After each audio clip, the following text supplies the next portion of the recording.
Hey everybody, Jeff Joyner here. And today I'm going to tell you the crazy story about the time that I was invited to some random church to do card tricks, of all things. By the way, if you enjoy these videos, do me a favor and hit the subscribe button and click on the notification bell. That way, when I come out with new videos, you'll get notified and you can enjoy them with your friends. And so, yeah, when I was a little kid, I had asked for a book on magic and card tricks for Christmas. And I had learned a couple like really basic rudimentary card tricks. And when I was in college, if I needed to make some extra money, I would go around the dorm and I would do these card tricks. Now, I'm not very good at card tricks, but you don't have to be great at something to make money doing it, as many of you have learned at your jobs. And so I would go and do card tricks and just go around this dorm room. And I do like really, really simple card tricks that honestly were like purposely not very good. People would be like, this guy's not very good. And I would say, hey, I'm just kind of learning these. I'm not very good. Sometimes I mess up. Take it easy on me. I'm still learning. And I would do these card tricks, and people would be like, oh, okay, those are okay. They're not bad. I'd fool some people. Some people weren't fooled. But I'd get to my big finale card trick, and I'd say, okay, I'm going to do a card trick, and I'm going to give you guys a chance to make some money. Okay? Then I'm going to mix up these cards real good. I'm going to shuffle them real good. And then I am going to take a card and show it to you and then have you hide it in the deck, and I'm going to try to find it. All right, so let me get these cards shuffled really good. All right, and then I would say, all right, now I'm going to take a card, hold it up. My eyes are closed. I can't see, but I'd hold it up to all the people in the room. Can you see the card? Everybody know what it is? Okay. Then I would hand the deck to somebody, and I'd have them put the card, somewhere in the deck, anywhere in there. Right, and then I'd have them cut it up a few times, and then I'd ask people to shuffle it. And people would shuffle it really good. And sometimes 5 or 6 different people would shuffle it. And I'd say, okay, deck's pretty well shuffled. And so now what I'm going to do is I'm going to see if I can find your card just by feeling the energy of that card. And so I would start going, I'd say, oh, by the way, it's not the bottom one, is it? Okay, good. So I'm going to start going through these. And I'm feeling for your card. And I can usually just kind of feel it. When I feel it come out, it just kind of pops in my hand a little bit. Uh-oh, we're getting near the end of the deck. Okay, got 8 cards left. And I'd say, I'll bet you $20 that the next card I turn over is your card.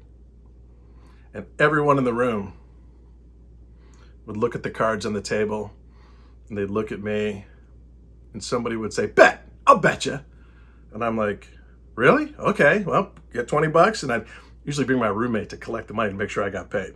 And sometimes there'd be all these guys in a room, and people would be like, hey, I'll bet you, okay, 20, 20, 20, 20. And I'd be like, maybe I did this wrong. I think I might be about to lose some money. But the bet is that the next card I turn over is your card, $20 a piece. They'd be like, yeah, and I'd be like, okay. The next card I turn over is the Queen of Clubs. And of course they thought I was going to turn over this one, but I said the next card I turn over. And what made the trick so good, yeah, obviously, the Queen of Clubs was on the top of that deck the whole time. I knew what card I was showing before I even showed it. That's the thing about card tricks. The trick is usually done before the trick. And by the way, what kind of an idiot bets people that are doing card tricks, right? You're being tricked. That's what this is. But the temptation, when people would see that laying down there, they thought, oh my God, he screwed up. The temptation to capitalize on somebody messing up was so powerful. And I would take all their money and take off. And so I made thousands of dollars doing that when I was in college, that one little trick. And a good time was had by all. And fortunately, nobody ever punched me in the face. But one day when I was doing that, there was about 20 guys all packed in this little dorm room. And there was an adult who was in there. I didn't really know who he was. But I was doing all these tricks and get all done. And this guy comes up and I won, like $80 off these schmucks. And afterwards, the adult comes up and says, hey, those are awesome. And I said, oh, thanks. And he said, hey, I'm a pastor of a church. I was here visiting Chad, his family goes to our church, and I was just here visiting. I saw your card tricks. He goes, hey, I have a question for you. Would you be willing to come to my church and do card tricks? And I said, card tricks at church? What are you even talking about?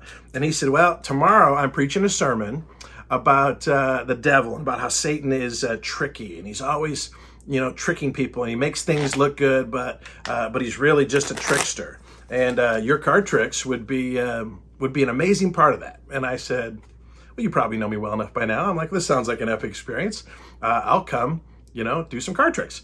And so I call my girlfriend, Kathy, who's my wife now, and say, hey, you want to go to a church tomorrow and watch me do card tricks? So we go to this church to do some card tricks. and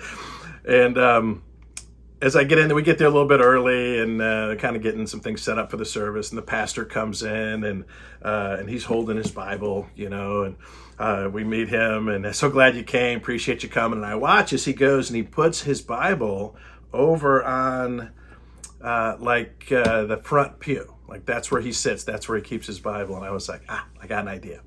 And so I asked my friend Chad, whose family goes to this church, hey, does your pastor have like a favorite Bible verse? Does he ever talk about having a favorite Bible? He goes, oh yeah. He always talks about John 3:16 is his favorite Bible. You probably heard John 3:16. For God so loved the world that he gave his only begotten son, that whosoever believes in him shall have everlasting life. And so I said, okay, perfect. So as they're setting up for the stuff, I wait for the pastor, goes in the other room, and he's greeting some guests. And I sneak over to his Bible. And I'm like, all right, John 3:16. Let me find this. All right. Oops, that's Revelation. Way too far. Matthew, Mark, Luke, John, the fourth book of the New Testament. And found, all right, John chapter 3. And I took one of the cards. I took the 4 of hearts. And I said, okay, John 3:16. I'm going to stick that right in there.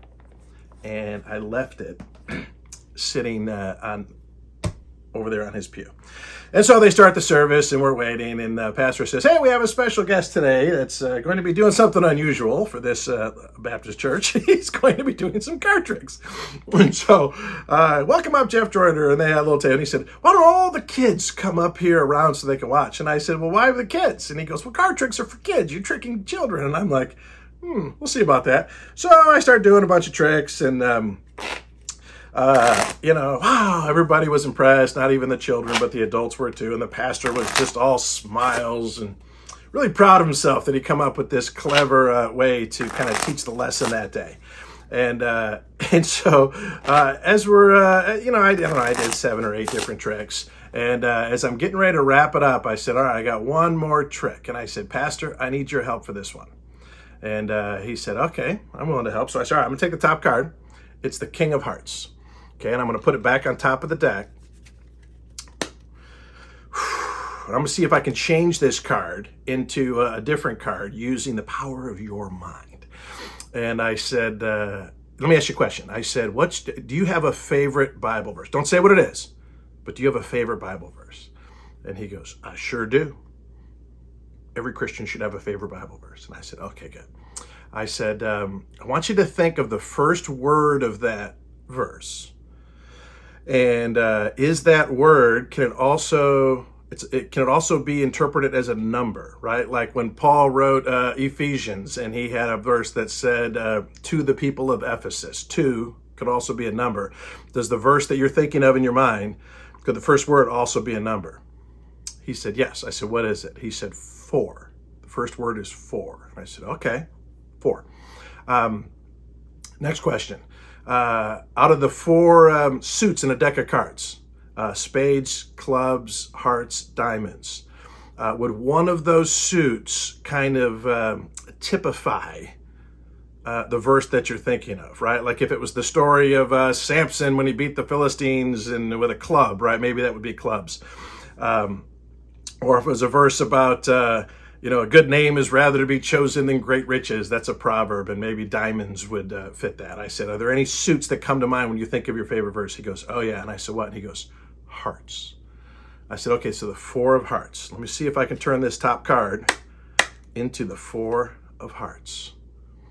And he was like, oh my gosh, how did you do that?